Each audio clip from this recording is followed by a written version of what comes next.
Bonjour et bienvenue dans cet épisode numéro 15 du Rascasse Show. Notre invité, c'est Benjamin Verdelan, ancien joueur du Sporting. Bonjour à tous. On a aussi notre ami Philippe, qui a été coach en catégorie jeune au Sporting, coach à la Valette, etc. Qui connaît bien le foot et toulonnais et varois. Et puis bien évidemment, notre ami Geoffrey Damastat. Notre Gilbert Doucet. Voilà. Donc dans cet épisode, comme vous avez pu le voir dans le générique, on va revenir, mais très brièvement, sur le match face à Bourg-Péronas, dans la mesure où, vous le verrez, on va mettre le lien dans cette vidéo, vous pouvez revisionner notre nouvelle émission, qui nous a permis de débriefer de suite après le match sur cette rencontre. Donc on va brièvement l'évoquer. On aura bien évidemment Un œil expert. Voilà, un œil expert On va essayer. par le biais de je Benjamin, sais pas. qui passera sur le grill avec Manu et sur le canapé. On aura Edwin Pindi, le secrétaire général de l'US Dunkerque au téléphone. Et puis, bien évidemment, pour clôturer l'émission, on abordera l'avant-match de la rencontre US Dunkerque de Sporting qui aura lieu donc ce vendredi. Donc, c'est parti.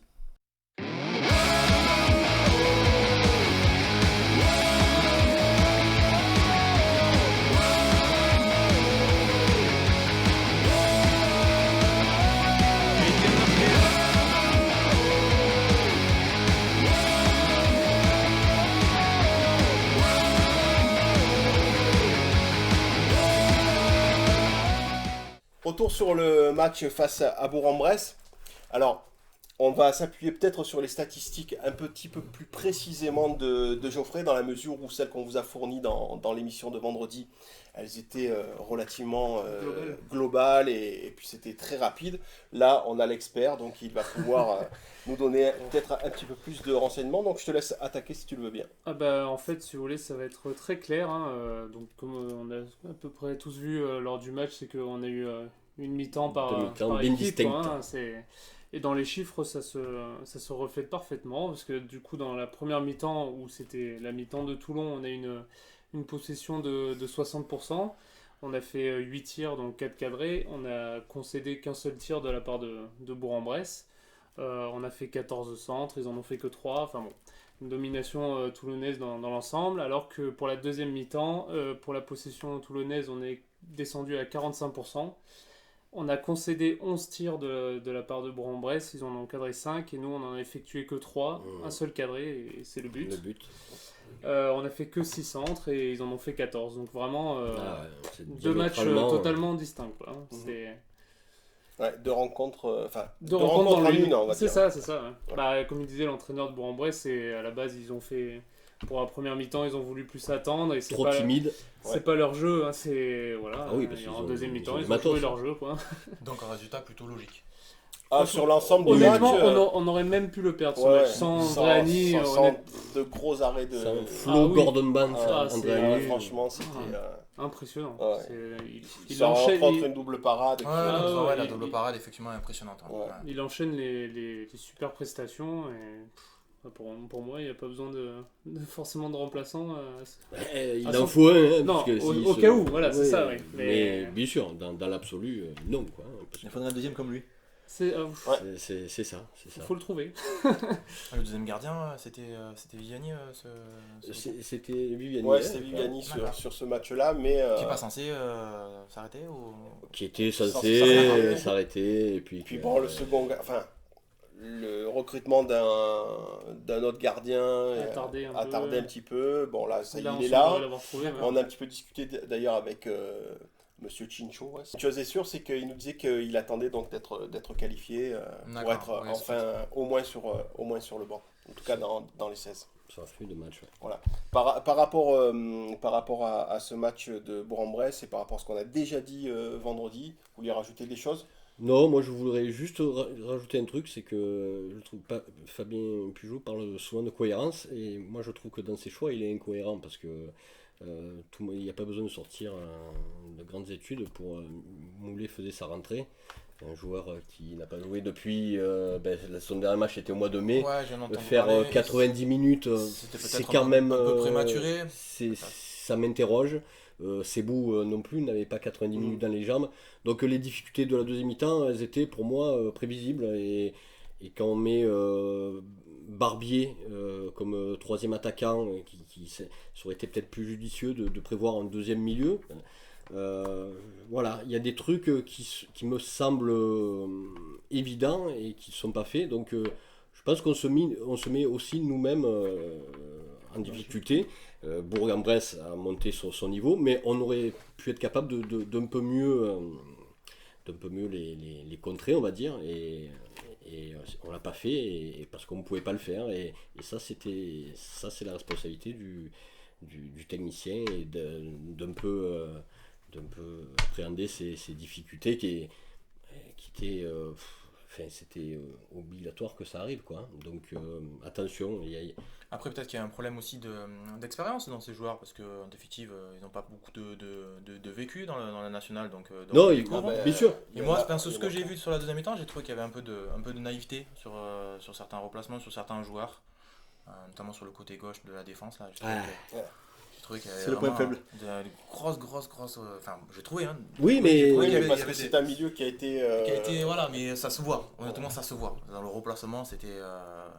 Je crois que le deuxième but ou le premier but, il vient de son penalty, et puis même. Penalty, bon, et encore, ça peut être. Mais la perte de c'est balle. même un peu sévère, mais c'est vrai que sur le deuxième but, la perte de balle, elle vient du côté gauche et il n'y a pas de remplacement derrière. Non. Et ben voilà. Bon, elle se fait à 70 mètres du but, hein, mais c'est. En fait, j'ai vu sur Facebook, on a imputé à Bayo. Non, c'est Zouaoui qui l'a donné à Bayo, qui se fait de suite, parce que des erreurs de relance. Là, ça a été payé là, mais il y a eu Sanoun, ça aurait pu nous coûter cher sur Sanoun, sur un peu Andrani, sur Zouaoui, sur Moulet qui a fait et que ça a pu nous coûter cher. Bon, mais là, c'est tombé sur lui, mais je veux dire, il y a eu beaucoup d'erreurs de relance. Et le problème du national, et plus tu vas monter de niveau, c'est que la moindre petite erreur, même si tu perds le ballon au milieu de terrain et que tu ne repasses pas, ça se paye cash. Bien sûr. C'est un peu le problème. Et bien sûr. Philippe, tu voulais dire quelque chose par rapport au match? Moi je pense que Manu a tout résumé. Manu, le seul truc qui me chagrine, c'est qu'à chaque fois qu'on marque, on fait les entames de seconde mi-temps. Ouais, on a l'impression qu'on recule.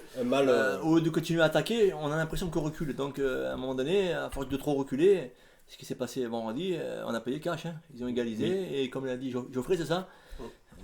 Pour moi, c'est un point de prix. On aurait pu le perdre. Hein. S'il n'y a pas un bon gardien, j'ai même un très bon gardien, on peut le perdre. Donc Manu a tout résumé. Il faut le coach à faire les bons choix et par la suite d'essayer de rectifier le tir, parce que on aura vraiment besoin de points à la maison. Hein. Tout à fait. Un point, c'est pas assez pour moi à la maison. Il faut 3. Sinon la petite parenthèse. Donc tu vois, tu représentes un peu la période CFA. Il y a eu 4 ans, on venait d'en passer 3, hein, les 2 années avant le national. Donc le CFA on connaît. J'ai pas le souvenir, faudrait peut-être que quelqu'un me corrige. On voit un penalty, Panenka, on voit qu'on est une classe là. Ouais, alors non seulement une Panenka, mais en plus Panenka réussi. Mais magnifique Panenka. Voilà, là il y avait rien à dire. Ça je voulais, Ouais, c'est quand même à souligner. Hein. C'est vrai. Là tu te dis oui, tu joues dans une cour un peu plus grande. Hein. C'est pas encore la cour des grands, mais à l'extérieur, à 1-0, Attic, là, Sofiane Attic, c'est un très, très bon footballeur. C'est vrai, c'est un bon joueur, mais il me semble qu'il avait. Je sais pas si c'est le même joueur qui jouait à Montpellier à l'époque. Il y avait un joueur qui s'appelait Attic aussi. Et je pense que ça doit être son frère ou quelque chose comme ça. Et... Alors lui, il me semblait que c'était il me semble qu'il y en avait un qui était à la Duchère, mais sous réserve de. D'accord. J'ai pas bien. Ouais. Mais enfin, je sais que c'est un joueur. Oui, en tout cas, le geste est magnifique. Le geste est magnifique, et enfin, c'est vrai qu'après Bourg-en-Bresse, j'allais dire Bourg-Péronas parce qu'avant ça s'appelait Bourg-Péronas, mais Bourg-en-Bresse, vous avez quand même 2-3 joueurs, 2-3 individualités qui faisaient la différence. Hein. Surtout le 9 d'avant était pas mal. Ouais. Le 9, l'attaquant, il était costaud. Celui qui est rentré, qui a marqué. Ouais, tout à fait. Ouais. Non, c'était une belle équipe. Ouais. On va arrêter là. Si vous voulez en savoir plus par rapport au débrief de l'émission, donc je vous le redis, on remet le lien de la vidéo de vendredi dans cette émission. On passe tout de suite à l'interview sur le canapé, sur le grill. C'est Benjamin Verdelan.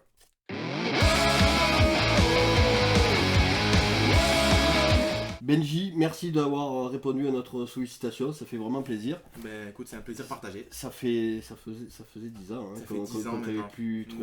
Oui, enfin, pas loin. Oui, si, 2009. Je me suis fait discret, on va dire, effectivement. Et pourtant, j'étais pas loin. Non, je savais que t'étais pas loin. Et je remercie Philippe qui nous a reconnecté pour faire cette émission. Donc, vrai plaisir. On va un peu retracer vite fait ton parcours. Et puis, évidemment, parler du Sporting, parce que c'est ça qui nous intéresse. Donc voilà, né à Montpellierais, formé à Montpellier, part à Toulouse. C'est ça. Tu fais Aurillac, un pays où il fait très chaud. Très chaud. Surtout l'hiver, très chaud. Ouais, c'est connu pour ça. Cannes, ouais. Romorantin, Aurillac et Toulon où tu finis à Trata. Alors, avant de parler de Toulon, un mot sur ces différents clubs, ce parcours. Il s'est basé sur quoi? C'est un parcours de foot classique parce que j'ai quand même pas mal bourlingué. C'est pas le parcours que j'aurais espéré quand je faisais du foot plus jeune, puisque j'ai fait le centre de formation de Montpellier, on l'a évoqué tout à l'heure, pendant 4 ans. Après je suis parti à Toulouse, pareil aussi, dans un cursus assez pro. Et après j'ai basculé parce que j'ai pas signé pro avec ces clubs-là. Tout à l'heure tu nous disais là, que tu étais à 17 ans en équipe de France. Ouais, j'ai fait équipe de France, j'ai pas fait beaucoup de sélections, mais j'ai 3 sélections. C'est déjà ça, hein. Je suis la génération de... Alors quelle génération? Djibril Cissé, après il y avait comment il s'appelle, Bernard Mendy, Lionel Matisse, des joueurs qui ont fait des jolies carrières. Et Pento, le gardien, voilà. Donc voilà. 17 ans, Montpellier. Ouais, à l'époque je pensais que j'allais sortir pro, donc j'ai pas signé pro à Montpellier, hein. On le dit souvent dans les centres de formation, et je le dis souvent d'ailleurs aux jeunes qui rentrent, hein. Beaucoup d'appelés, peu d'élus, mais c'était la réalité. Donc j'ai pas signé pro à Montpellier, qui était mon club de cœur, parce que mon club d'origine. De ma ville d'origine. Je suis parti à Toulouse pour quasiment terminer ma formation, puisque j'avais 19 ans à l'époque, et puis le club, c'était Eric Mombaert à l'époque, qui a fait plutôt une belle carrière après derrière, qui m'avait fait venir après à Toulouse, et je suis resté 1 an à Toulouse.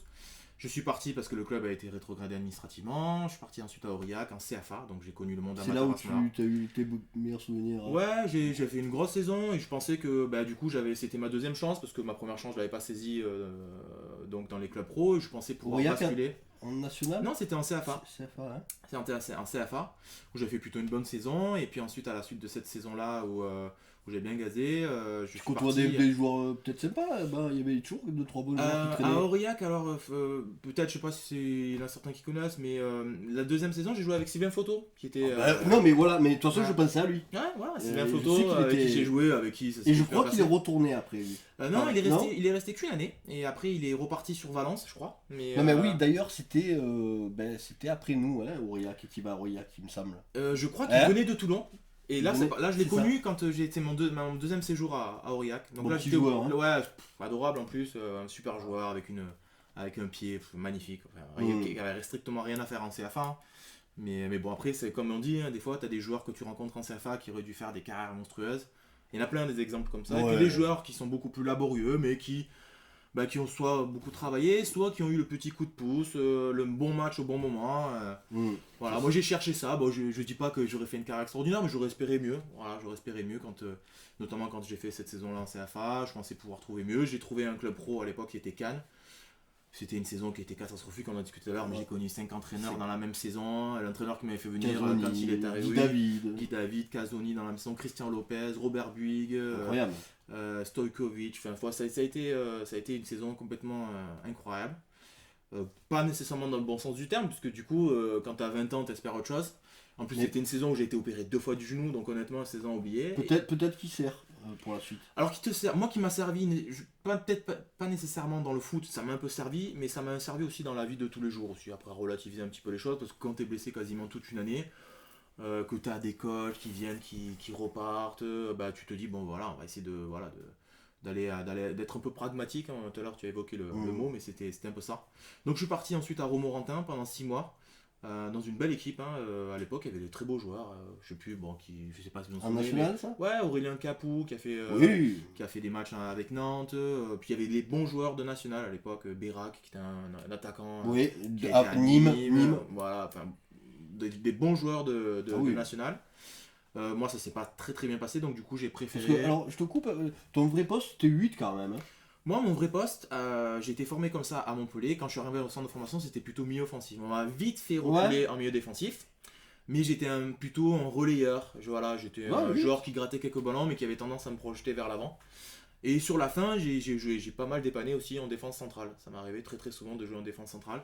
Mais mon poste de prédilection, c'était quand même numéro 6, avec plutôt à vocation. En général, je jouais toujours avec quelqu'un qui était un peu plus défensif que moi. Là, Toulon, là, tu te verrais comment là, si tu devais jouer dans le système à 3 à Sentinelle ou tu te mettrais, c'est marrant parce que le foot a évolué. À l'époque, on jouait beaucoup en 4-4-2 et je jouais souvent avec un milieu défensif à côté de moi. Oui, c'est vrai que le 4-4-2 était vraiment la mode. Le 4-3-3, ça se faisait pas trop. Non.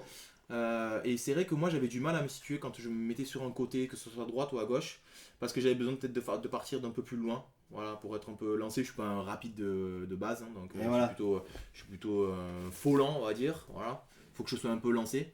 Et du coup non, je me verrais plutôt en sentinelle, mais c'est vrai qu'aujourd'hui les sentinelles, tu regardes bien, elles sont souvent c'est des profils avec de joueurs petits, généralement, et techniques. Ouais. Voilà. Donc, ça veut bien ressortir les ballons. Donc je sais pas. Je sais pas si j'ai arrêté, c'était pour ça, je me sentais pas, je ne trouvais plus ma place. Non mais par exemple en 17 équipe de France, t'as été milieu défensif. Ouais, milieu défensif, et quand je suis arrivé à Toulon, c'était pour jouer milieu défensif à l'époque. Et au bout de 4 ans, donc j'ai Dragan Kfektovic qui m'a appelé pour me dire écoute. Donc c'est Dragan directement qui te fait venir. C'est Dragan qui me fait venir par l'intermédiaire d'un ami qu'on avait en commun là, qui était agent, qui commençait agent, avec qui j'avais joué, Yacine Carnou. Qui m'appelle, qui me dit il y a le coach de Toulon qui t'a vu à l'époque quand tu jouais à Cannes, donc ça remontait déjà. Et qui veut absolument t'avoir dans l'équipe. J'avais le profil, je venais juste d'être papa, j'avais une petite fille qui avait 3 ans.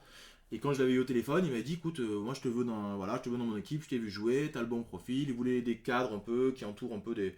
Il n'avait pas envie de joueurs trop jeunes, parce que c'était le discours qu'on avait. D'ailleurs, ça s'est vérifié, parce que les joueurs de l'année 2008-2009, c'était plutôt des joueurs qui avaient un peu de bouteille. On rappelle, il y avait des Atoko, tout ça, non? Ouais, Atoko, Badamassi, Wolski qui est arrivé un petit peu plus tard, Zaboub, Filipovic. C'était des joueurs qui étaient plus proches de la trentaine que de la vingtaine. Et donc voilà, c'est comme ça que je suis arrivé à Toulon, honnêtement un petit peu dans l'anonymat, parce qu'on me connaissait pas du tout, hein. À l'époque.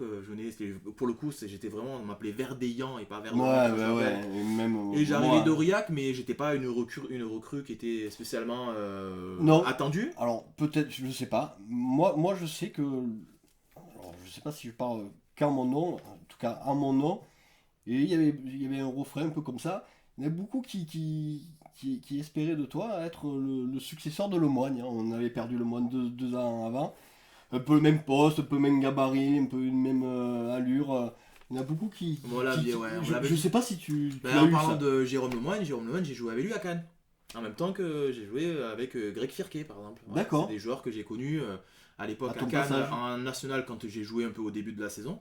On a fait quelques matchs ensemble en national, mais également aussi après avec la réserve, parce que ça nous arrivait de jouer avec la réserve. Et à l'époque, ils commençaient à monter dans l'équipe première, mais voilà. Mais je l'ai connu. Et c'est vrai que ce que tu me dis de Jérôme, c'est vrai qu'il avait bien plus de qualité que moi, ça c'était mieux, mais j'avais un peu le même profil parce que j'étais grand, un peu élancé. Et c'est vrai qu'à l'époque, quand j'étais à Toulon, souvent on m'en avait parlé.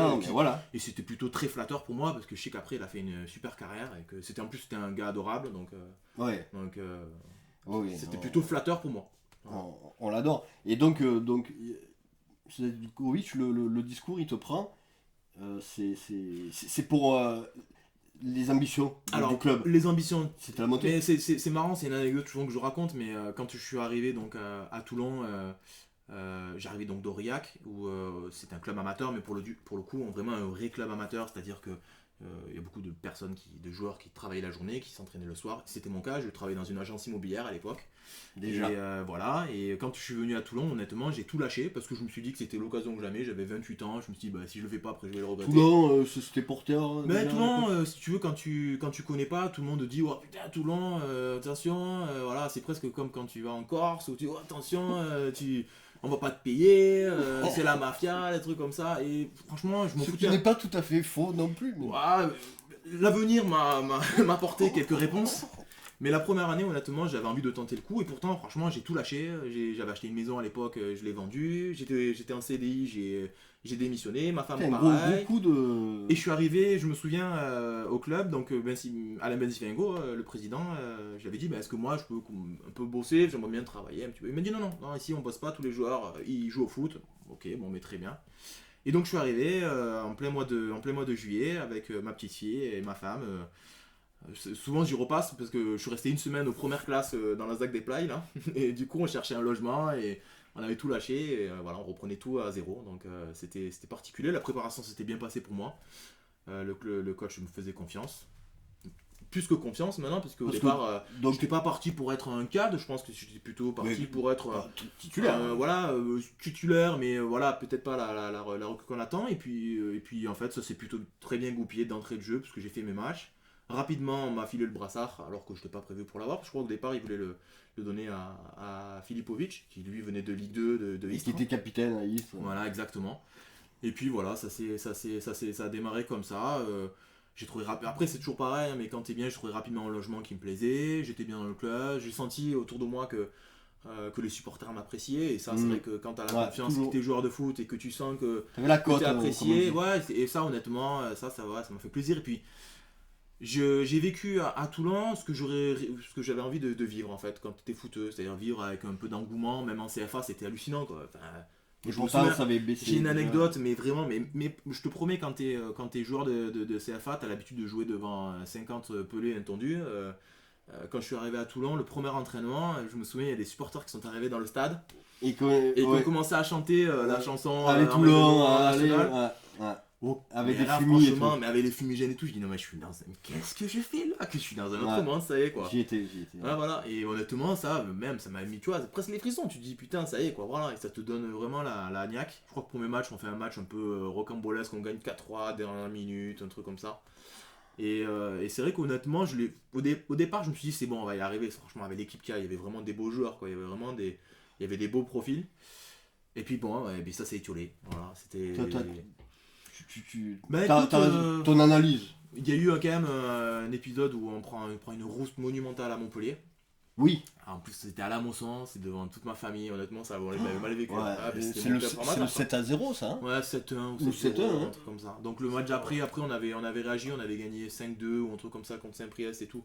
Donc on avait réagi, mais on sentait quand même que ça s'étiolait. Il y avait beaucoup d'individualité quand même dans cette équipe malgré tout. C'était pas un collectif. Tu regardes les équipes qui montent souvent, t'as quelques joueurs qui tirent leur épingle du jeu, mais quand même t'as souvent une ossature de joueurs qui vont se battre les uns pour les autres. Et moi j'ai pas senti ça en fait dans cette équipe à l'époque. Alors c'est mon ressenti, hein. Peut-être que maintenant je me trompe, mais il y avait quand même pas mal d'individualité. Il y avait de très beaux joueurs, mais j'ai senti que ça c'est, on l'a bien vu, hein, mois de mars. Le mois de mars, on pouvait plus monter déjà, alors qu'on avait été premier quasiment toute la saison jusqu'en décembre.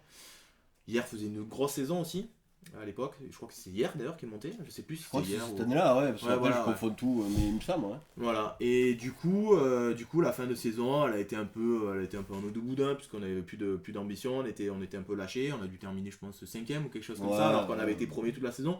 Et moi, honnêtement, j'y avais vraiment cru, quoi. Honnêtement, franchement, je sentais, au début de la saison, je le sentais bien, et puis tu vois, comme quoi les choses, des fois, elles s'étiolent. Il suffit pas de beaucoup, hein, mais je pense que cette claque qu'on avait reçue à Montpellier nous avait fait un peu mal. Voilà. Et donc cette fin de saison, après, le club allait pas trop bien, je crois.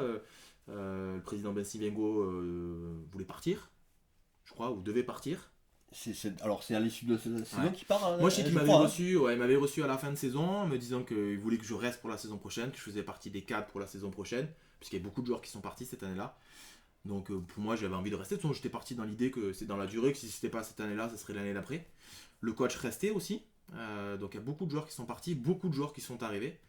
Mais moi je sais que à l'intersaison... Alors qui déjà, tu peux nous dire déjà qui sont arrivés? Ouais. C'est l'époque de Serge Simon, Lamine Mbaye, Raphaël Romé. Celui qui est à Lyon-du-Cher, Sbaye.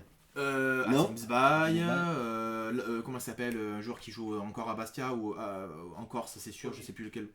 Ça va me revenir, il y a eu beaucoup de joueurs.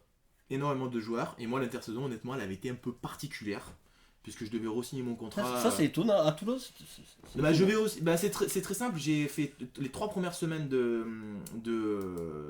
préparation et j'avais toujours pas signé mon contrat pour l'année qui suivait. Alors que je devais signer. En plus, j'étais même pas fédéral, je crois. Je devais être amateur, mais j'avais toujours pas rempli. Et je me souviens même que pendant la saison, j'avais été voir le coach en disant écoute, je m'entraîne plus, j'ai pas signé mon contrat. À un moment donné, j'avais une femme, une fille, fallait que j'ai des garanties quoi. Et je crois que c'était par l'intervention du kiné qui est encore là, alors Jean-Pierre Lafranquier. Je passe le bonjour, qui avait un peu bougé le président ou je sais plus quoi. Et qui du coup avait fait que je re-signe, mais j'avais senti déjà même avec Dragan que les choses avaient un peu évolué par rapport à l'année d'avant.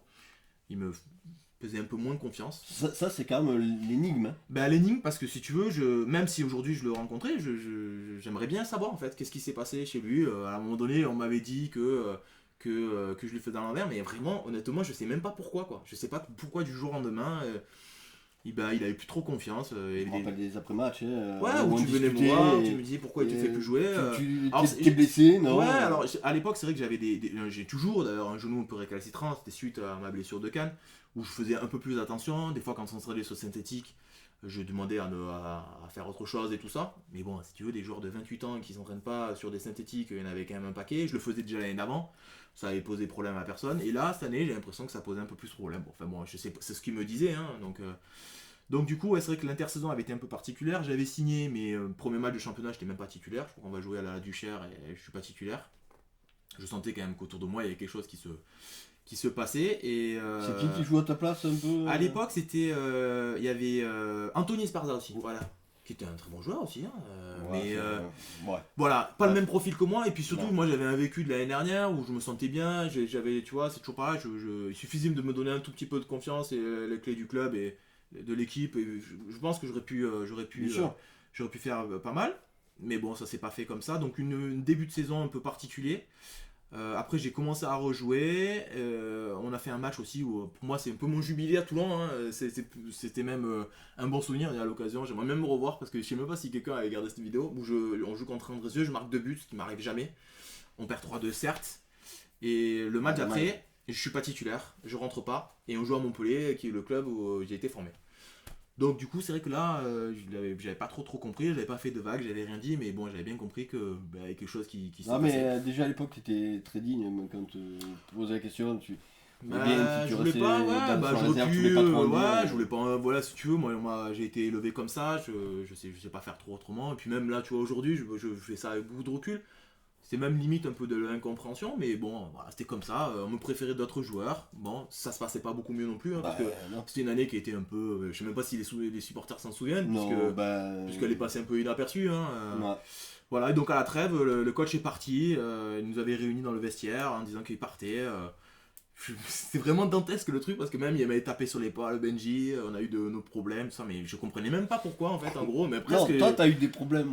Mais presque, voilà, et du coup après c'est une autre paire d'entraîneurs qui est arrivée. Bon, j'étais pas dans les plans du club, j'avais pas envie nécessairement d'aller au clash. Pascal Bataillé, qui était le président à l'époque, qui m'appréciait, hein, je pense qu'il m'apprécie toujours, hein, parce qu'on a eu l'occasion de se croiser, parce que je sais qu'il est sur Sanary et que je pense qu'il m'apprécie toujours. Comprenais pas trop, mais il voulait que je reste au club, donc du coup je suis resté un peu au club.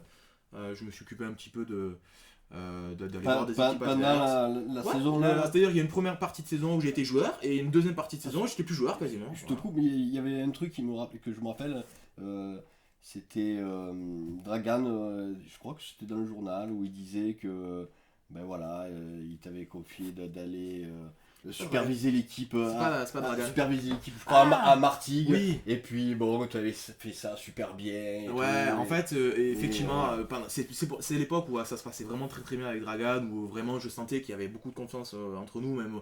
C'était la saison d'avant. La saison d'avant, on se parlait beaucoup, on discutait beaucoup de l'équipe, sans que je donne mon avis, mais on discutait beaucoup. Il avait 2-3 cadres avec qui il discutait, et je faisais partie de cela, donc. Et donc du coup on discutait beaucoup, et un jour j'ai été suspendu, il devait partir je sais plus où, je crois que c'était à Andrézieux, quelque chose comme ça, et il m'avait demandé d'aller voir Martigues jouer contre je sais plus quelle équipe, et il m'avait donné des fiches à remplir. C'est vrai que j'avais fait un truc un peu un peu vraiment nickel, comme dit, sans faute d'orthographe, bon voilà, après, et donc ça l'avait marqué, mais c'est pas lui ensuite qui m'a demandé d'aller voir des équipes, peut-être que c'est resté et ça s'est su, mais effectivement je me souviens de cet article où où du coup on avait joué contre Martigues et il m'a dit ouais peut-être tu le connais par cœur mais c'est normal, je t'ai envoyé là-bas, voilà quoi. C'était comme ça, c'était pour la petite anecdote. Donc voilà, après je suis parti et puis je me suis occupé un tout petit peu du club, un petit peu du recrutement à l'intersaison qui a suivi. Donc, alors parce qu'on rappelle, la deuxième année... 2009-2010. 2009-2010, 5 matchs je crois. Ouais, peut-être 5 matchs. Dernier match, Jura Sud. Ouais, à domicile. Fin de saison. Décembre, quelque chose comme ça, ouais. Janvier, je remercie encore Gérard, qui est notre archiviste, a titré. Un match amical. Un match amical contre La Valette. Honnêtement, je l'avais complètement. En janvier. Et après, comme je t'ai dit, ils m'ont demandé un peu d'aller. Mais toi, dans ta tête, dans ma tête, honnêtement, je sentais que c'était mort, que je jouerais pas avec. Non, mais j'allais pas jouer. Il y avait trop de milieux défensifs. Je sentais bien que j'allais pas jouer. Je sentais, on en a discuté un peu, mais j'avais mal au genou. Je me suis dit, ma petite, elle a 3 ans. J'ai envie de jouer avec elle quand j'ai envie d'aller faire un tennis dans 5 ans ou dans 6 ans. Quand j'ai pas envie de me flinguer pour de la CFA. Honnêtement, j'étais dans cette idée-là parce que quand tu es joueur de Ligue 1 et que bon, tu sais que tu vas faire une carrière et que peut-être ça va te servir pour la suite, même tu vas pouvoir économiser. Mais honnêtement, en CFA, tu vis juste au jour le jour. Moi, j'avais envie d'avoir un métier qui me plaît plus tard. Donc j'étais déjà un peu dans l'idée de refaire de l'immobilier comme j'en faisais un petit peu avant. Mais bon, t'as 30 ans. Ouais, j'avais 30 ans, mais après, il y a des choses qui m'ont un peu... C'est vrai que ces 6 mois m'avaient éprouvé un peu, tu vois, mentalement, j'avais un peu marre. J'avais plus envie nécessairement de me confronter, d'aller au clash. J'avais pas envie de repartir de Toulon non plus. Parce que j'aurais pu, à un moment donné, j'avais Martigues qui voulait que j'aille jouer à Martigues, j'avais eu Patrice Hérault, je crois, c'est ça, ouais. Mais j'avais pas envie de partir, j'avais envie de rester ici, ma femme se plaisait, ma fille aussi, et du coup, en fait, on est resté dans le coin. J'ai fait le choix de mettre entre parenthèses un peu mon activité dans le foot. J'ai passé mes diplômes pour être entraîneur. J'ai passé mon BE1. Mon BE1, je l'avais depuis longtemps, depuis que j'avais 20 ans. Mais j'ai passé mon DEF pendant cette période-là. Donc mes diplômes d'entraîneur, à l'époque, ça pouvait me permettre d'entraîner en national. Bon, maintenant, il faudrait que je fasse des stages supplémentaires, mais je pourrais entraîner si je voulais en national, mais pas avec un statut professionnel. Donc ça, c'était à l'époque. C'est bon à savoir, puis, ça, pour le sportif. Ouais, on m'avait pas tendu une perche, mais on m'en avait parlé éventuellement d'être entraîneur au Sporting, pas nécessairement pour l'équipe 1, hein, mais bon, après j'avais envie de passer à autre chose, de faire autre chose que du foot. Donc du coup, j'ai fait autre chose que du foot. Et honnêtement, j'ai mis ça vraiment entre parenthèses. J'ai plus touché un ballon pendant quasiment 6 ans. C'est pas... Voilà, j'ai fait autre chose, j'ai fait du foot, j'ai fait du tennis, j'allais courir, j'allais faire du paddle, des trucs comme ça, mais c'est vrai que le foot, honnêtement, et même le sporting, j'y allais plus trop, j'avais plus envie, voilà, j'étais un peu blasé, quoi, un peu blasé, et je suis retourné il y a pas très longtemps avec un ami avec un ami proche là qui a été podologue au club, on est allé voir quelques matchs. Je suis venu voir le match de la montée aussi, pareil, avec le même ami et avec... ouais, avec Raphaël Romé, là, avec qui j'ai gardé contact dans les footeux que j'ai côtoyés pendant ma petite carrière. Et puis voilà, ça s'est terminé comme ça, j'ai fait autre chose, j'ai fait de l'immobilier, et puis maintenant je travaille dans l'immobilier depuis 10 ans. Et je suis très content comme ça. J'ai pas ce manque. Non, voilà. Et ça te trotte pas dans la tête de temps en temps de te dire. Des fois, il y a le frisson, l'adrénaline, les émotions qu'on procure le foot. Ouais, c'est vrai. C'est une sorte de drogue. J'en discute souvent dans ce fauteuil. Je me vois bien un jour dirigeant d'un club, mais je sais pas quand, je sais pas comment. Et ça se fera. Dirigeant, c'est-à-dire, parce que dirigeant, c'est un peu. Ouais, dirigeant, voilà, je sais pas, j'ai pas d'idée précise, si c'est être président d'un club, être directeur sportif d'un club. C'est un truc qui m'a toujours plu, moi, le management, quoi. Ouais, le management. Mais j'ai même passé, à l'époque, l'UNFP, c'était, tu sais, le syndicat des footballeurs, te faisait passer pas mal de formations. Moi, pendant ma carrière de footeux, j'ai jamais négligé ça et j'ai quasiment passé toute leur formation. Donc j'ai même un diplôme universitaire de gestion d'organisation sportive, donc qui te permettait justement d'être manager éventuellement dans un club. Il y a beaucoup de managers qui ont ce diplôme. C'est un diplôme que tu peux passer à l'université de Lyon, sauf que nous on le passait par correspondance. Et c'est vrai que le management dans un club de sport, ça m'a toujours bien plu. Alors à Toulon, je pense que l'horizon pour moi était, je pouvais pas le faire à Toulon, c'était pas possible. Voilà, c'était trop compliqué. Quand je suis parti, honnêtement, j'en suis parti parce que. Donc tu pars à la fin de cette saison-là. Ouais, je m'occupe un tout petit peu. Je m'occupe un tout petit peu du recrutement à l'intersaison, donc entre la saison 2009 et 2010 et la saison 2010-2011. Donc 2010-2011. Voilà, la saison où on fait revenir.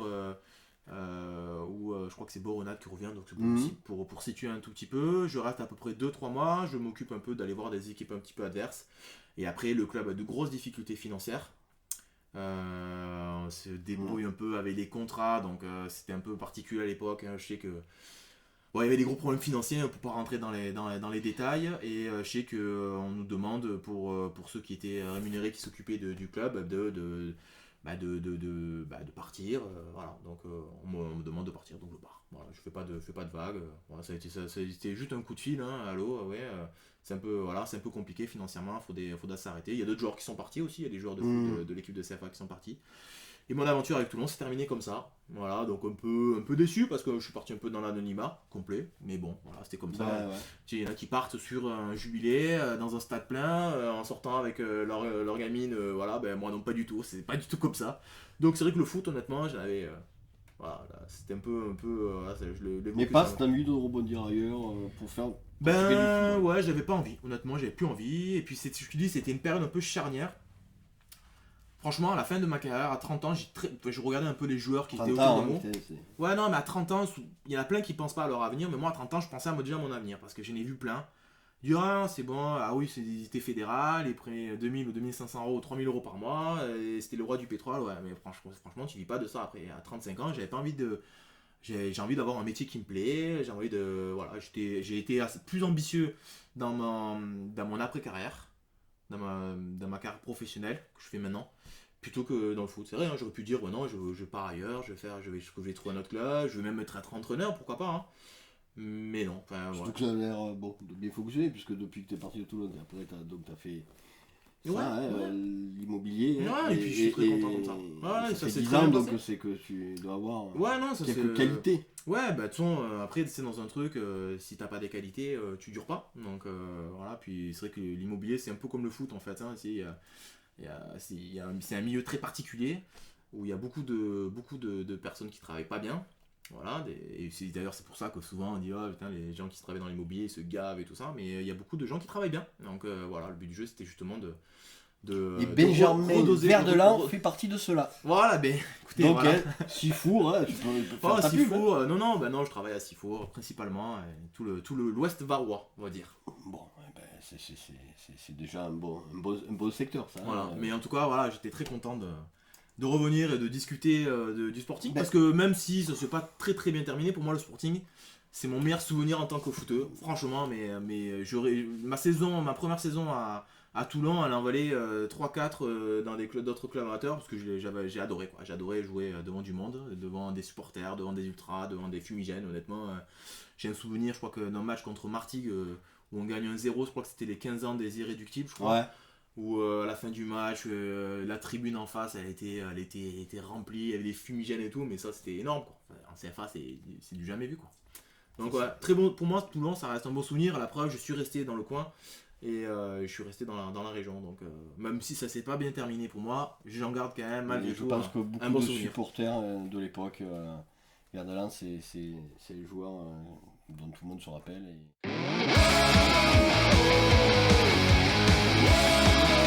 Bonsoir. Oui, bonsoir. Je suis avec Edwin Pindy, le manager général de l'US Dunkerque. Bonsoir Edwin. Merci de nous accorder cette petite interview. Merci à vous, c'est plaisir. C'est gentil. Edwin, on va juste évidemment parler du match qui nous intéresse de vendredi. Ouais, tout à fait, ouais. Mais d'abord un petit mot donc sur votre début de championnat, et on va parler du match au Restart où, d'après ce que j'ai compris, c'est un match, une belle victoire.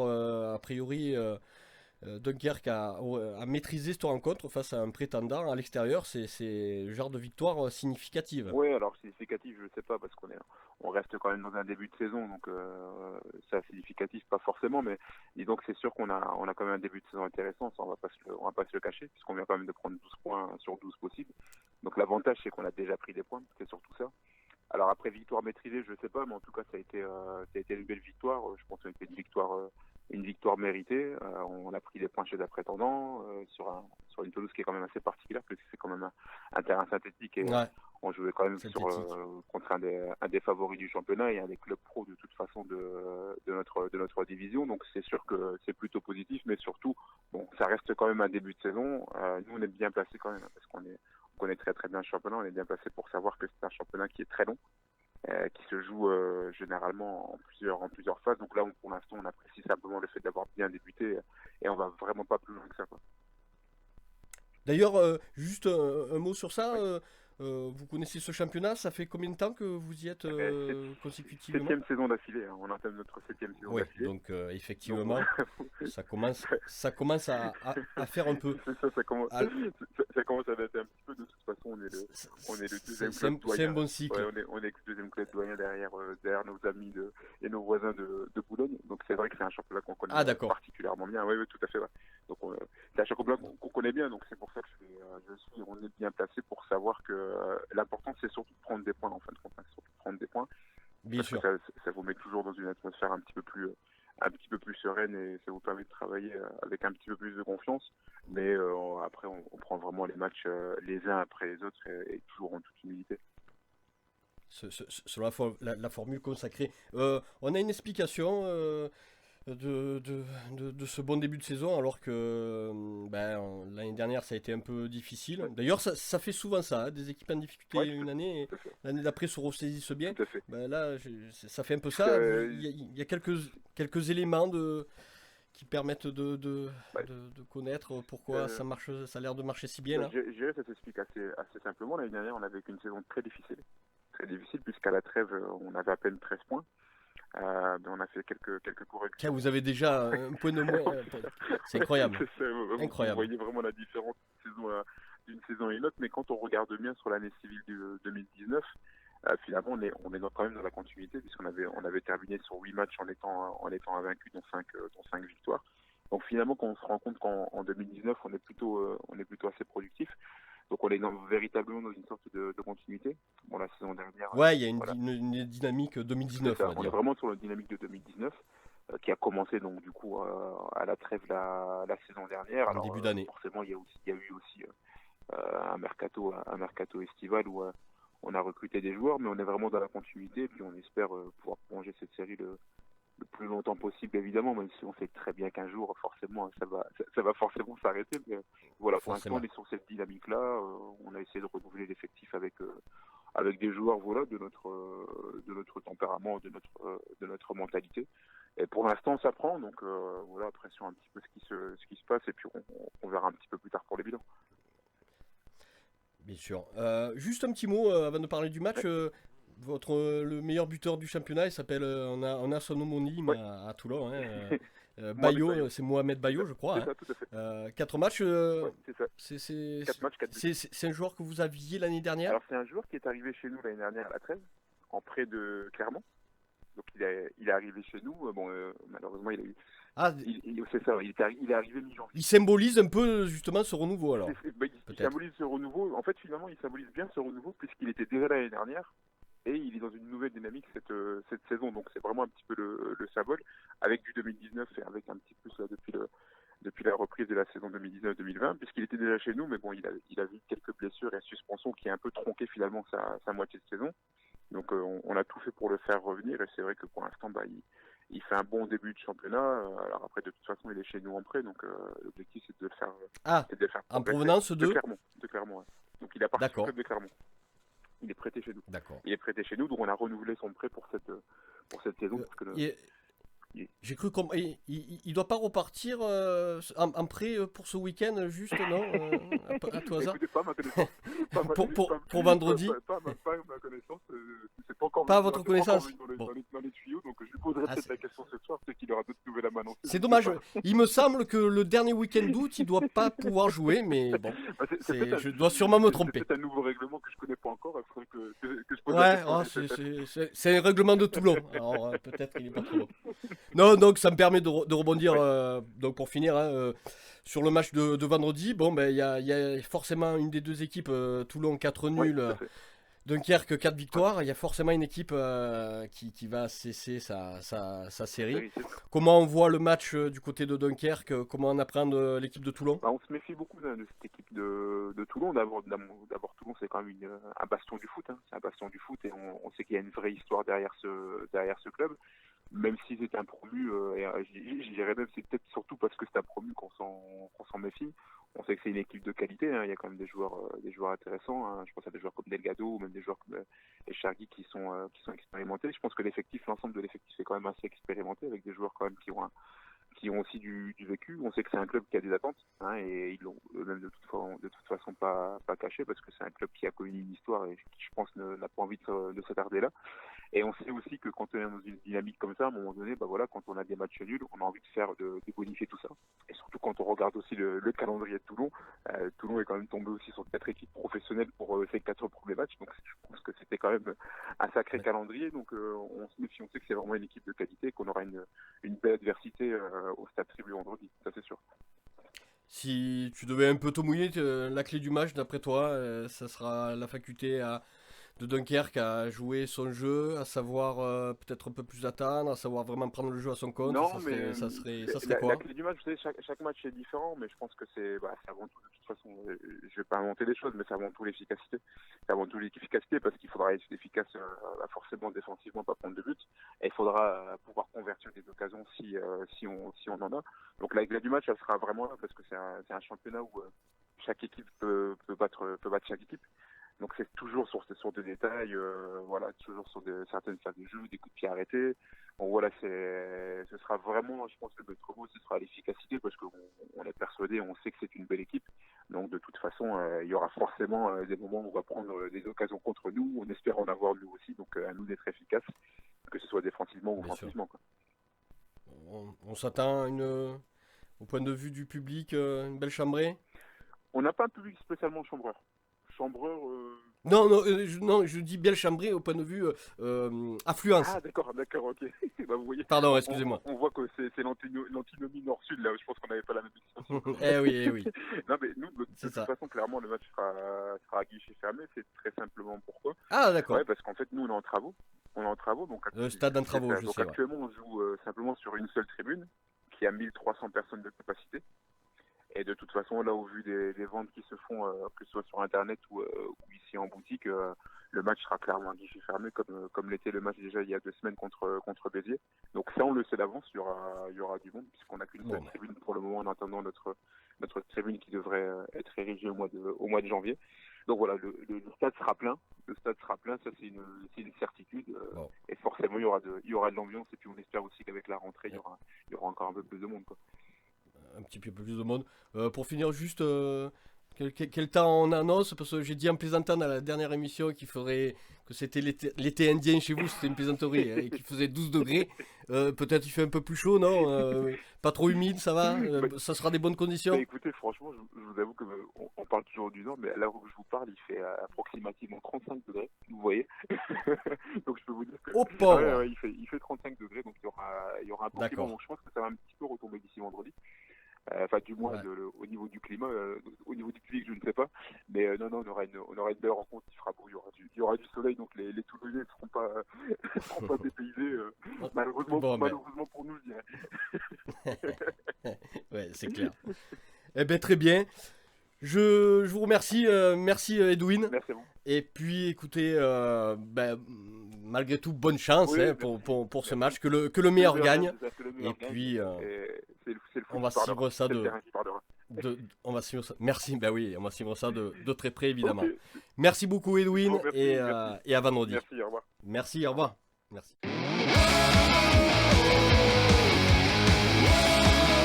Dernière partie de l'émission, on va aborder le prochain match de ce vendredi, la 5e journée de National, où le Sporting va rencontrer l'US Dunkerque, le leader de ce championnat, qui a enchaîné les victoires, 4 matchs, 4 victoires. Je me souviens de l'an passé, on était un peu dans un contexte similaire au moment d'aller à Lyon, où en fait, on se le disait en off tout à l'heure, c'est vrai on avait tendance à... C'est un peu plus tard, Lyon. Ouais, mais on était sur des paris à se dire combien on va en prendre, puisqu'en fait, Lyon cartonnait tout le monde à ce moment-là. Mais ce qui est pas bien, c'est qu'on dit trop, ça va être comme Lyon. Et non, mais je dis pas que ça va être comme Lyon, attention. Je dis que le contexte, voilà. Non, mais moi, ce que je lis sur les réseaux sociaux, c'est que il y a effectivement quelques personnes qui disent ça peut être comme Lyon, mais il y en a aussi beaucoup qui disent qu'on va se faire laminer. Et que ce sera peut-être la première défaite de 2019. Alors, moi, j'en sais rien. Ou un déclic. Voilà. Moi, j'ai envie de croire au déclic. Voilà. J'ai envie de croire au déclic, en tout cas. Voilà. J'ai envie de croire à un résultat du Sporting. Alors, le résultat, c'est peut-être encore un énième match nul. Il y aura une série qui va s'arrêter. Hein. Et eux, ils ont 4 nuls. 4 ouais. victoires, il y aura une série qui va s'arrêter pour l'une des deux. Une qui continue, une qui s'arrête. Ouais, donc... Mais après 4 victoires, enfin, ils vont pas gagner 38 matchs. Non, donc, évidemment. Ça va s'arrêter. Une défaite, ça arrivera, ou un match nul. Peut-être que c'est le tube de l'été aussi, parce que ça aussi, en début de saison, il y a toujours une équipe qui cartonne. Voilà, c'est à voir. C'est difficile. T'as déjà eu ce genre de situation où tu es invaincu mais sans trop gagner? Dans quel comment on est? Non, bon, y a pas écoute, je pense que le Sporting, c'est une équipe qui vient juste de monter de CFA avec le vécu, avec un petit peu l'euphorie de la montée. Je pense qu'ils ont besoin de se jauger par rapport au niveau de national, et je pense qu'ils ont besoin comme je te dis tout à l'heure, d'un déclic. Ça peut pas être grand chose, ça se trouve c'est pas un gros match qu'ils vont faire là-bas, mais c'est un match où ils vont peut-être gagner 1-0 à la 90e. Souvent les joueurs ils sont sensibles à ces matchs-là, et ça fait pas les beaux souvenirs des supporters, mais ça fait souvent ce qui fait que c'est un départ pour des joueurs. Peut-être que ça arrivera à Dunkerque, peut-être que ça arrivera le match d'après, mais je pense qu'ils ont besoin de ça. Ils ont besoin à un moment donné d'avoir un peu de réussite. Oui, parce que c'est vrai que on n'a pas eu forcément. Et puis c'est trop tôt là pour faire un bilan. C'est un peu tôt. Moi, je vais faire mon bonnet. Sur les 4 premières rencontres, le Sporting rencontre 4 équipes pro, 3 qui sont reléguées. Voilà. Alors, est-ce que finalement, par rapport à ce que tu disais sur le fait de se jauger, est-ce que ces 4 premiers matchs face à des équipes professionnelles, c'est pas aussi un bon moyen de se jauger, et peut-être de se dire que là on va commencer à rencontrer des équipes qui certes sont pour la plupart semi-professionnelles, parce que ils ont tous des contrats fédéraux, des choses comme ça. Souvent il n'y a pas une énorme différence entre une équipe professionnelle et une équipe qui ne l'est pas, mais avec des joueurs qui ont un statut professionnel, parce que le statut fédéral c'est ni plus ni moins qu'un statut professionnel. Non, c'est bien, ça leur a mis vraiment le pied dans le championnat national. Ça leur a permis de voir que c'était pas pareil que l'année dernière, que les erreurs se pécagent, on en a parlé tout à l'heure. Mais je trouve que c'est trop tôt. En général, tu fais un bilan au bout de 10 matchs. Et à partir de là, tu arrives à voir. Non, même avant. Parce que 10 matchs, ça va arriver vite. Hein, et, je pense qu'il y a des semaines où ils vont jouer 3 fois en semaine. Donc, je pense que c'est au bout de 10 matchs. Là, c'est un peu tôt. Il y a eu des matchs où ils ont eu de la réussite. D'autres matchs n'ont pas eu de réussite. Ça se joue pas des fois à grand chose. Hein. Non. Ça se joue pas à grand chose. Mais après, au-delà de tout, il faudra aussi, par rapport à ce que je disais tout à l'heure, il faudra que le coach fasse des choix un peu plus. Je dirais plus cohérent, plus cohérent, pour toi, oui, plus logique. Enfin, pour moi, voilà, si je sais pas, hein, ça va être à lui de voir, mais bon, voilà, le mieux à 3 pour moi, c'est une évidence. Là, je vois contre Bourg, il a encore repassé à 4. Bon, je vois pas l'intérêt. Je pense qu'en national, il me fait même.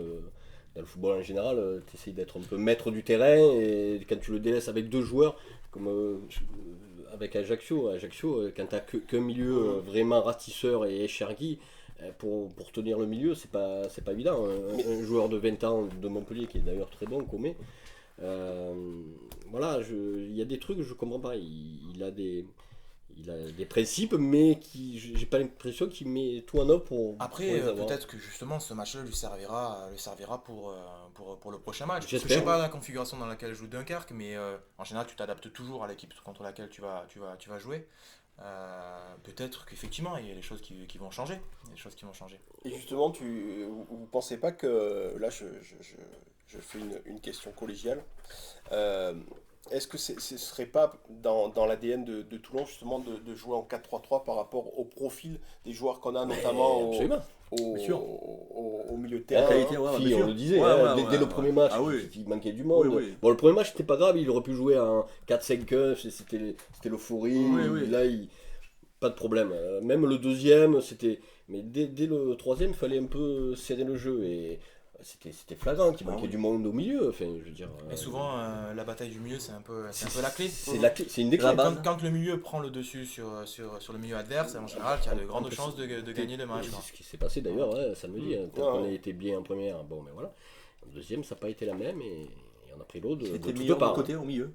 C'était le sens inverse. C'était le milieu de terrain en face qui était meilleur que le nôtre. Et encore une fois, Moulet, ça s'expliquait. Sebou, il n'avait pas 90 minutes. Écharrier à 34 ans, bon, voilà. Mais tu prévois, pareil. Si sur le banc, je vois encore 3 attaquants à Dunkerque, moi je démissionne. Hein. Ouais, après. Après, arrêter. À un moment donné, il faut arrêter. On avait aucun défenseur. Pas de défenseur, un seul milieu. C'est ça. Là, moi, je trouve qu'on joue à se faire peur quand même. Parce qu'il suffit que, on l'a vu plusieurs fois, même Wasfan qui est juste avant le match, il s'est fait manipuler ou quoi. Là t'es comme ça. Hein. Saloun, c'est pas rassurant. On sait pas comment il a fini le match. Puis en plus de mémoire, je crois qu'il y a déjà 2-3 joueurs défensivement qui sont déjà 2 cartons. Hein. C'est ça. Donc il va falloir penser à la suite défensivement s'il y a encore des cartons jaunes qui se préparent ce week-end. Ouais, sûr. Ça me laisse. Surtout quand on est accoutumé du fait, parce que depuis le début de la saison, on tourne à une moyenne de 2,5 cartons par match. Mais ça c'est parce qu'on est à Toulon. Oui, c'est vrai. On fait environ 21 fautes par match depuis le début. C'est tout. Et puis après, pour je vais pas dire me faire le porte-parole, mais c'est un peu ça en tout cas. C'est ce qu'on peut lire encore une fois sur le forum de la Rascasse ou sur les réseaux sociaux. Il y a beaucoup d'interrogations quant aux recrues, puisque pour l'heure, sur le dernier match, il n'y avait que le seul Delgado. Voilà, on s'interroge par rapport à Kanté, qui est certainement un joueur qui va nous faire du bien. Mais lui pareil, d'ailleurs je te coupe, Kanté, quand il va rentrer peut-être il va faire du bien, mais il a certainement pas 90 minutes dans... Donc s'il met Kanté et qu'il fait comme Moulet et qu'il va le laisser 90 minutes, ça va être compliqué. Enfin bon, il y a plein de trucs à tenir en compte. Et que j'ai l'impression que c'est simple à tenir compte et qui ne sont pas à tenir compte. Donc c'est ça qui m'interroge. Après on est toujours dans le même souci de riche, entre guillemets, avec, au niveau du milieu. Voilà, au niveau du milieu où tu as pléthore de joueurs et voilà, c'est la gestion. L'obligation du coach de faire des choix aussi. Voilà, c'est ça. Il fait toujours des mécontents, on le sait, mais la gestion humaine, c'est... Un entraîneur fera toujours des mécontents, mais... Surtout là, cette année... Ben ouais, le but... 8 milieux, 8 attaquants, son objectif, c'est d'impliquer tout le monde, donc normalement, mais c'est pas fait actuellement. C'est ça qui peut être un peu... Ouais, parce qu'en termes de recrues, il y a celle qui a un petit peu joué. Moi ce joueur, je pense qu'il peut être pas mal. Il y a Comé, bien évidemment, et puis il y a Delgado. Il y a Piotto. Oui, non, mais je veux dire qui ont déjà joué cette saison sur toutes les recrues. C'est ça, Piotto, Mambou. Piotto n'a pas fait d'apparition, même pas dans les séries. Même pas dans le groupe. Non. Mais lui, ça va... Alors lui c'est vrai que lui, c'est un peu à part, parce qu'il a un poste...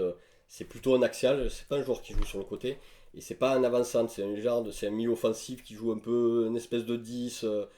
C'est un ancien coéquipier qui m'a dit ça de lui. Donc lui c'est pas évident parce que comment tu le places, peut-être tu le mets en 10 pour le coup, peut-être ça serait son meilleur poste. Mais lui je pense qu'il est embêté, on va dire, à la base quoi. Pour le placer, ça va pas être facile malheureusement. Alors que c'est un bon joueur, qui est pas mal, mais il va falloir, je sais pas, ça va être c'est encore un autre problème lui. Parce que tu peux pas forcément changer tout ton dispositif. Ben non, parce que là, tu vois bien, tu as des Galdo, Diallo qui revient, etc. Je sais pas. Ok, juste pour conclure donc l'émission, puisqu'on a tous été très mauvais sur les pronostics niveau score lors de la précédente émission, si on s'amusait chacun à faire son équipe type, qui veut commencer? Ah ouais. Oula, moi je suis pas entraîneur. Non mais voilà, on est tous un peu entraîneurs. On s'en fout. On s'en fout, c'est le jeu, voilà. Vas-y, commence. Je commence moi? Ouais. Bon, de toute façon, en défense, a priori, on n'a pas le choix. peux mettre Mendy. Hein. Ouais, mais je sais pas s'il est là. Non, bon. On va garder la défense centrale. Zouaoui, bon, moi c'est vrai que j'ai un peu hâte d'avoir Soumaré, mais ça va pas être de suite d'après moi. Fall, bon voilà, ça va aller. Voilà, milieu de terrain.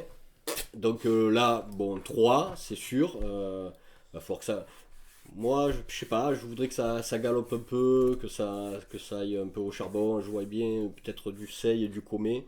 Et puis un Kanté, pourquoi pas en 10, un organisateur un peu, pourquoi pas. Et puis après en attaque, pareil, il n'y a pas trop l'avant-centre Delgado, sur le côté Guilavogui et Mambou. Oui. Ouais, Mambou, je suis d'accord avec cette compo. Et après, les remplaçants, il faut du Bayo, il faut au moins 2 milieux. J'aimerais bien voir un Leleu. Et puis un seul attaquant, ça ira bien. 2 milieux, un défenseur, un attaquant. Avec Grieb. Ou au pire, 2 milieux et 2 attaquants. 2 milieux, 2 attaquants avec le gardien. Mais voilà, pas 3 attaquants. Arrêtez avec ces 3 attaquants, moi là ça me rend fou. Hein. Ouais, mais si on lit entre les lignes de l'interview de Fabien Pujol, on peut penser que en tout cas, Barbier ne sera pas du déplacement. Là, ça a été une erreur de l'avoir mis sur le banc. C'était pas judicieux. Et si on avait eu des problèmes de carton, de blessures, on aurait été bien embêté. Et là, j'aurais applaudi encore. Par rapport à la compo, tu voulais la modifier ou tu Moi, il faudrait quand même rejouer Moulet et Chergui qui est pas mal depuis le début de la saison. Ouais, non, mais moi j'ai dit ça dans mon esprit, bien sûr. En fait, il y en a tellement que c'est fou. Non, mais voilà. C'est compliqué, vraiment. Et sûrement que mon choix. Enfin, d'ailleurs, non, tu vois, si tu me reposes la question dans 10 minutes, j'aurais changé d'avis. Donc. Non, mais c'est vrai. Non, mais il y a Moulet, il y a Sebou, il y a Echargui. Bon, Echargui, je vais dire les trucs de sûr. Echargui, je le mettrais un peu. Il a fait 4 matchs, je le mettrais peut-être sur le banc, dans les 16, mais peut-être pas titulaire, tu vois, je le maintiendrai un peu, voilà. Évidemment que Moulet et Sebou, tu es obligé de mettre au moins un des deux. Donc, non, mon truc, on peut pas couper, ça marche pas. Mais en tout cas, ce qui compte, c'est d'avoir 2 milieux qui courent. Ouais. Et un troisième, s'il court un peu moins, c'est pas grave. Si c'est Kanté, il va pas beaucoup courir, mais il va bien organiser. Mais il me faut deux charbonniers, moi, comme je dis. C'est beau, ça peut le faire alors. Donc c'est beau, ça peut le faire, il saura mieux. Et Moulet, ça va dépendre, je sais pas. Mais sa semaine d'entraînement aussi. Une semaine d'entraînement, un match. Est-ce qu'il sera de suite encore prêt? Je sais pas. Il faudra avoir un peu plus de certitude, je pense, à ce niveau-là. Mais on n'aura pas. De toute façon, on n'en aura pas. Mais faudra gambader. Hein. Ouais. Ce sera une des clés. Il faudra gambader. Il ne faudra pas jouer trop fille. À part que ça s'appelle le Barça. Ça s'appelle le Barça. Moi, devant, je mettrais Barbier, moi, parce que je pense que Dunkerque, il va avoir du gabarit derrière. Lui, avec sa grande taille, pour s'appuyer sur lui, il peut jouer. Par contre, je mettrais 3 milieux, comme tu as dit là. Moi, je mettrais Moulet, El Chergui, qui fait des bons matchs jusqu'à maintenant, et Mama Sebou. D'un côté Guila, de l'autre côté, tu m'as dit Mambou, et devant Barbier. Barbier, il s'appuie. Mais il va pas lever des cadeaux, c'est vrai. Après, je suis pas coach. Hein. Non, d'autant qu'en plus, il garde bien le ballon. En plus. Lui, il a ses qualités.